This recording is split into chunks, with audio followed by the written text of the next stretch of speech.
the day I gave myself permission to speak. During my run this morning, I found myself wondering when I actually became a speaker. It wasn't when I won my first Toastmasters contest. It wasn't when I joined the National Speakers Association. It wasn't even the first time someone paid me to give a speech. Looking back, I think I know exactly when it happened. For years, I competed in Toastmasters speaking contests back in Missouri. I worked hard, learned the craft, and won a lot of contests. Then I moved to Texas, and to my surprise, the same thing happened all over again. Eventually, I had won enough contests that I was inducted into the Toastmasters Hall of Fame, meaning I was no longer eligible to compete. Around that same time, I became active in the National Speakers Association. I attended conferences, met speakers that I had admired for years, and even had opportunity to spend time with people like Jack Canfield, Mark Victor Hansen, Les Brown, and Willie Jolly. The biggest lesson I learned wasn't from watching them on stage. It came from talking with them over dinner or visiting with them between sessions. They were simply people. Talented people, certainly, but people just like the rest of us. While all of this was happening, I was working full-time for Southwestern Bell.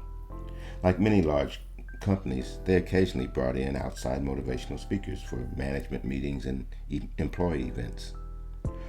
One day, I was sitting in the audience listening to one of those speakers when I realized I actually knew him through the speaking community. He was good, very good. As I listened, another thought quietly entered my mind. He's really not any better than I am. Now that wasn't arrogance, it was just recognition. For the first time, I stopped putting professional speakers on a pedestal. More importantly, I stopped putting myself beneath them. Someone once told me that we have far more power inside our organizations than we realize. Most companies give us more freedom than we think to do. Sometimes all it takes is initiative.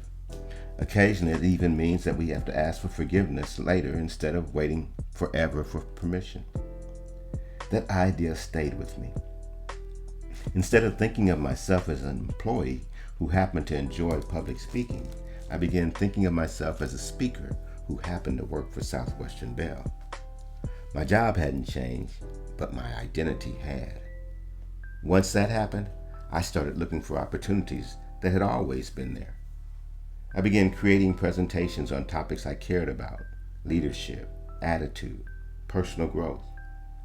One of my favorite presentations was called the 4Ds to Success.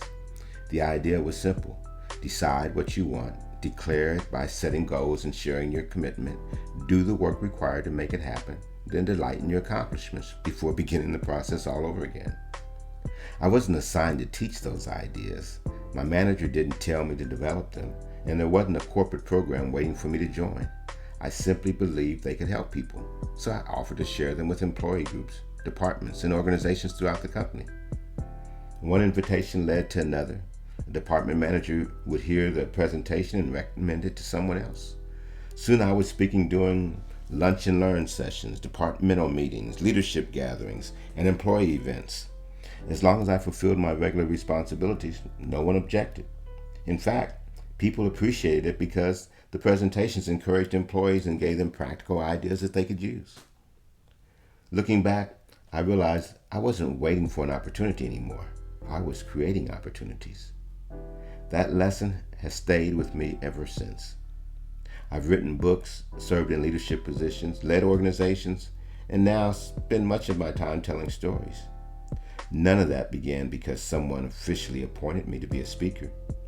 It began because I finally believed that speaking wasn't just something I enjoyed doing, it was part of who I was. I think many of us underestimate the influence we already have. We wait for a promotion before we lead, for a title before we contribute, or for someone else's approval before we share our gifts. More often than not, those opportunities are already within reach. They simply require us to take the first step. The day I started calling myself a speaker wasn't the day my career changed. It was the day my thinking changed. Everything else followed.